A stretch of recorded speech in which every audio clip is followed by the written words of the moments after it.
नमस्कार। आज हम वर्टिब्रेट एक्सियल इंडोस्केलेटन के बेसिक प्लान के बारे में बात करेंगे। मैं doctor Prakash Chandra Sharma, government college Ajmer. सबसे पहले हम बात करें कि इस एंडोस्केलेटन में क्या क्या चीज़ें आती हैं। तो यहाँ पर इसमें one is notochord and second is vertebral column. Notochord एक लॉन्ग कंटिन्यूस रॉड है फाइब्रस कनेक्टिव टिश्यू की, जो फ्लूइड और फ्लूइड फिल सेल्स के कोर को रैप करता है। और वर्टिब्रल कॉलम एक discrete but repeated series of cartilaginous और बॉडी एलिमेंट का बना हुआ होता है।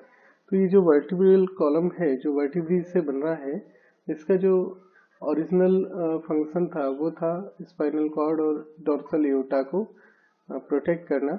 तो इसमें जो डेवलप हुए थे वो डॉर्सल आर्चेस, जो न्यूरल और इंटरन्यूरल आर्चेस हैं, और जो कि न्यूरल ट्यूब को प्रोटेक्ट करते हैं। इसके अलावा वेंट्रल आर्चेज, जिसमें हीमल इंटर हीमल आर्चेज हैं, जो कि डॉर्सल एओर्टा को प्रोटेक्ट करते थे। लेकिन अब इसका जो फंक्शन है वो विस्तृत हुआ है। ये ब्लड जो मस्कुलेचर है उसके अटैचमेंट की साइट, बॉडी सस्पेंशन के लिए भी कार्य करता है।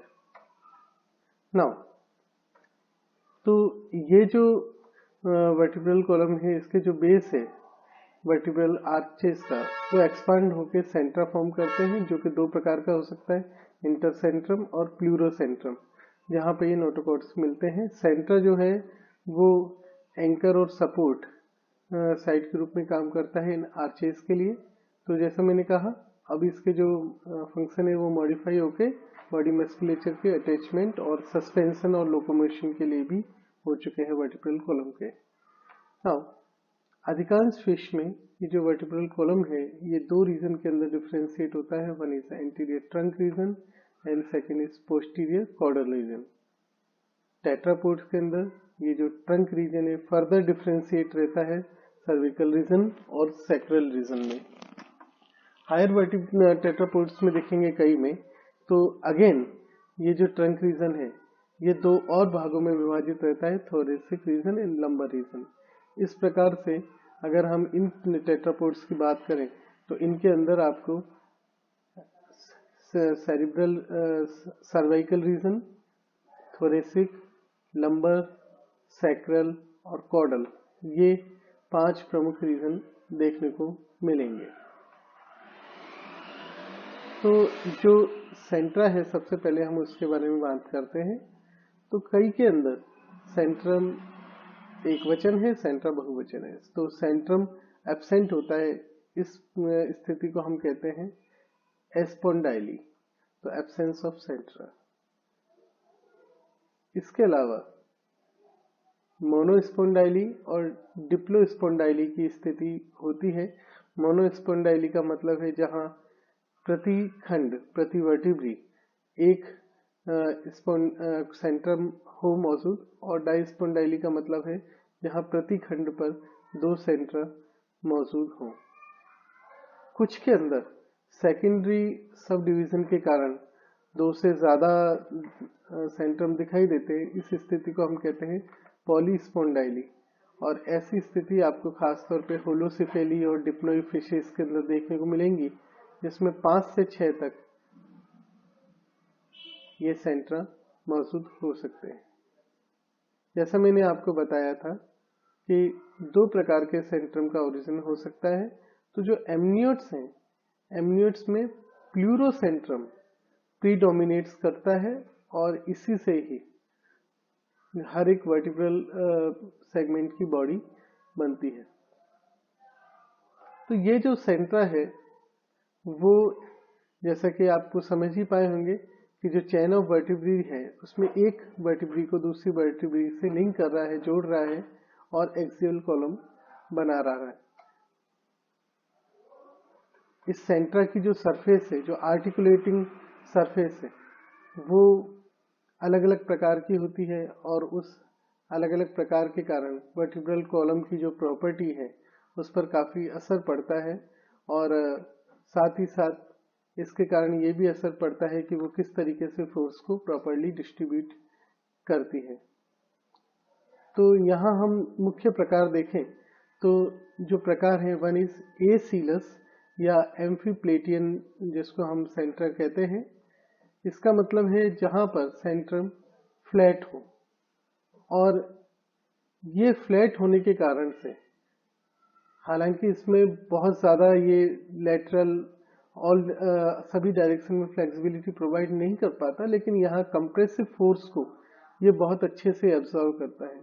तो ये आपको उन एनिमल में या उन ग्रुप्स में देखने को मिलेगा जहाँ कंप्रेसिव फोर्स को ज़्यादा इनकाउंटर करना पड़ सकता है। मेमल्स में इसी प्रकार का आपको देखने को मिलेगा कई सारी वर्टिब्रेज में। इसके अलावा एम्फीसिलस जो सेंट्रा होता है, वहाँ हर एक सरफेस कॉनकेव होती है। तो हर एक सरफेस कॉनकेव होने के कारण बीच में ये जो नोटोकॉर्ड की इंटरडिस्क है वो लगभग गोल जैसी मिलती है। और लेकिन यहाँ सबसे बड़ी बात यह है कि इसमें बहुत लिमिटेड मोशन मिलता है सभी डायरेक्शन के अंदर, तो इसमें बहुत ज़्यादा फ्लेक्सिबिलिटी नहीं मिलती। प्रो और ऑफिस्थोसिलस जो सेंट्रा है वो दोनों लगभग एक प्रकार के हैं। फर्क ये है कि ये दोनों रिवर्स डायरेक्शन में हैं। जो प्रोसिलस है वो एंटीरियर कॉनकेव होता है और पोस्टीरियर कॉन्वेक्स होता है, जबकि ओपिस्थोसिलस में इसका अपोजिट स्थिति होती है कि पोस्टीरियर कॉनकेव होता है और एंटीरियर कॉन्वेक्स होता है।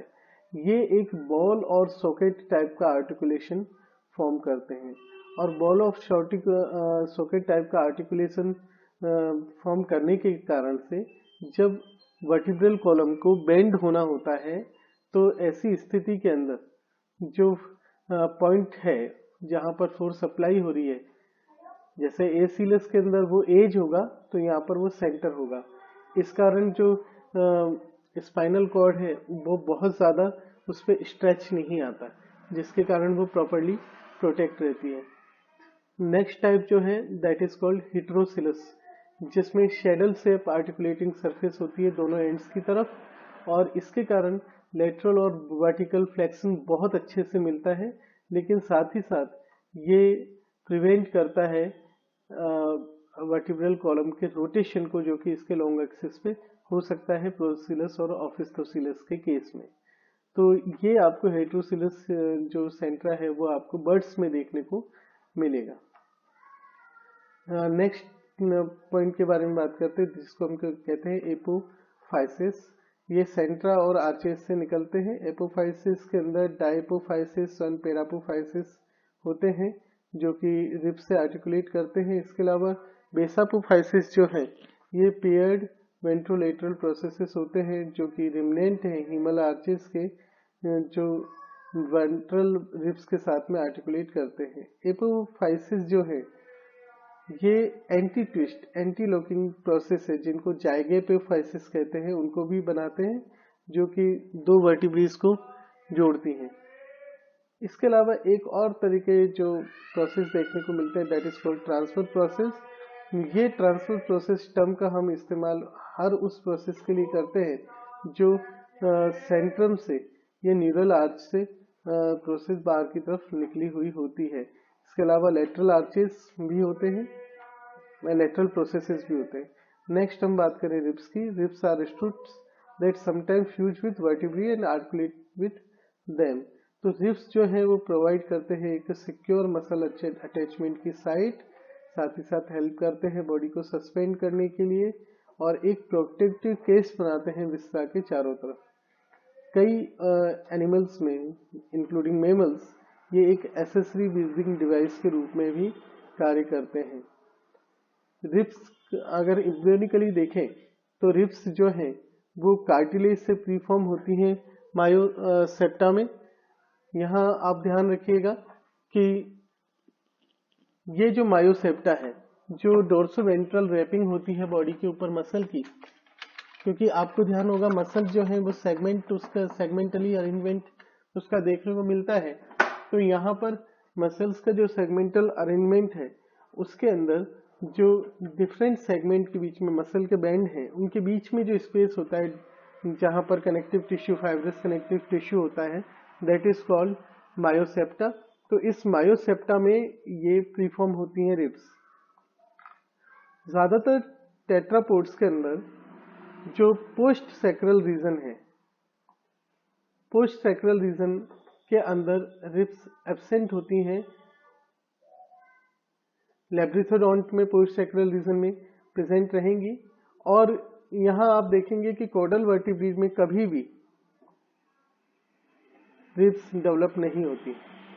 अधिकांश फिशेस के अंदर, मछलियों में, यहाँ दो प्रकार के, दो सेट रिब्स के देखने को मिलेंगे हर वर्टिब्रल सेगमेंट में। वन डॉर्सल और सेकेंड इज वेंट्रल सेट।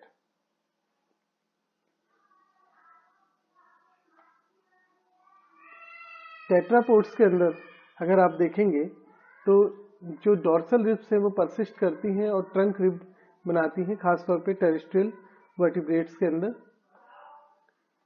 जो ट्रू रिब्स होती हैं वो वेंट्रली स्टर्नम के साथ में जाकर के मिलती हैं और जो फॉल्स रिब होती हैं वो एक दूसरे के साथ आर्टिकुलेट तो कर सकती हैं बट वो कभी भी स्टर्नम के साथ में आर्टिकुलेट नहीं करती। जो फॉल्स रिब है वो किसी के साथ भी वो फॉल्स रिब जो किसी के साथ भी वेंट्रली आर्टिकुलेट नहीं करती, उनको हम फ्लोटिंग रिब्स भी कहते हैं। ट्रू जो रिब्स होती है उसमें दो जॉइंट्स आपको देखने को मिलेंगे। एक वर्टिब्रल कोस्टल रिब का सेगमेंट देखने को मिलेगा। ये जो प्रॉक्सिमल सेगमेंट है ये वर्टिब्री से आर्टिकुलेट करता है और एक्सटर्नल सेगमेंट देखने को मिलेगा, एक्सटर्नल रिब, जो डिस्टल सेगमेंट है जो कार्टिलेजिनस होता है और स्टर्नम के साथ में आर्टिकुलेट करता है।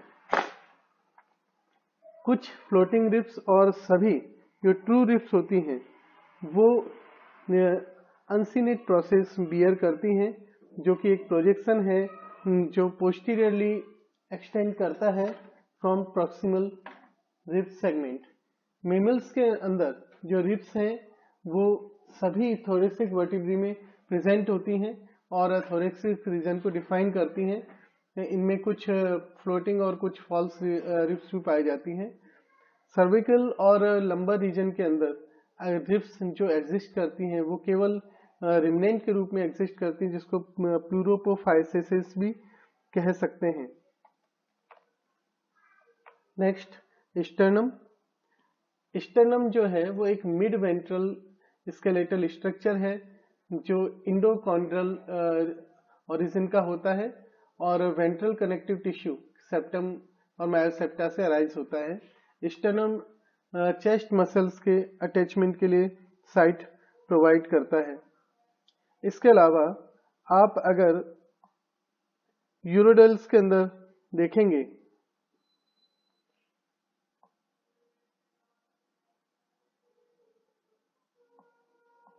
तो यूरोडल्स के अंदर स्टर्नम एक single mid ventral sternal plate के रूप में होता है। एन्यूरेंस के अंदर ये जिफी स्टर्नम के रूप में होता है, जो जिसकी टिप जिफाइड कार्टिलेज की बनी हुई होती है और इसमें ओमोस्टर्नम भी मौजूद होता है जो कि एपिस्टर्नल कार्टिलेज से कैप्ड होता है। टर्टल्स के अंदर, स्नेक्स में और मैनी लिमलेस लिजार्ड के अंदर स्टर्नम एब्सेंट होता है, अन्य रेप्टाइल्स में प्रेजेंट होता है। लोकोमोशन के दौरान जो रेप्टाइल का स्टर्नम है वो स्टेबिलिटी और वेट बेरिंग गर्डल एलिमेंट के रूप में काम करता है। फ्लाइंग बर्ड्स के अंदर ये जो स्टर्नम है ये मैसिव फ्लाइंग मसल्स जो हैं उनके अटैचमेंट के लिए स्पेस बनाता है और इसमें एक वेंट्रल, प्रोमिनेंट वेंट्रल की, जिसको कैरिना कहते हैं, ये मौजूद होती है जहां मसल्स अटैच होती हैं। मैमल्स के अंदर स्टर्नम जो है वो ऑसिफाइड एलिमेंट, एक चैन का बना हुआ होता है ऑसिफाइड एलिमेंट्स की, जिसको स्टर्नेब्री कहते हैं। फर्स्ट और लास्ट जो इसकी स्टर्नेब्री है उसको हम मेनुब्रियम और जिफी स्टर्नम कहते हैं। स्टर्नम मॉडर्न एम्फीबियन और एमनियोट्स में मौजूद है, जैसे कि आप समझ पाए हैं। और जैसे कि आप देख सकते हैं कि स्टर्नम का जो ओरिजिन है वो इंडिपेंडेंटली कई बार हुआ है वर्टिब्रेट लाइन के अंदर। लास्ट जो हम बात कर रहे हैं वो है गैस्ट्रेलिया। गैस्ट्रेलिया कई एनिमल्स में, जिसके अंदर के आप देखेंगे लिजार्ड, क्रोकोडाइल, स्फेनिडोन मौजूद है, इनमें एब्डोमिनल रीजन में मौजूद होती है। इसको एब्डोमिनल एब्डोमिनल रिब्स भी कहते हैं, ये डर्मल ऑरिजिन की होती है। ये जो है वो एसेसरी स्केलेटल सिस्टम के रूप में काम करती है और मसल अटैचमेंट और एब्डोमेन के सपोर्ट के लिए कार्य करती है। धन्यवाद।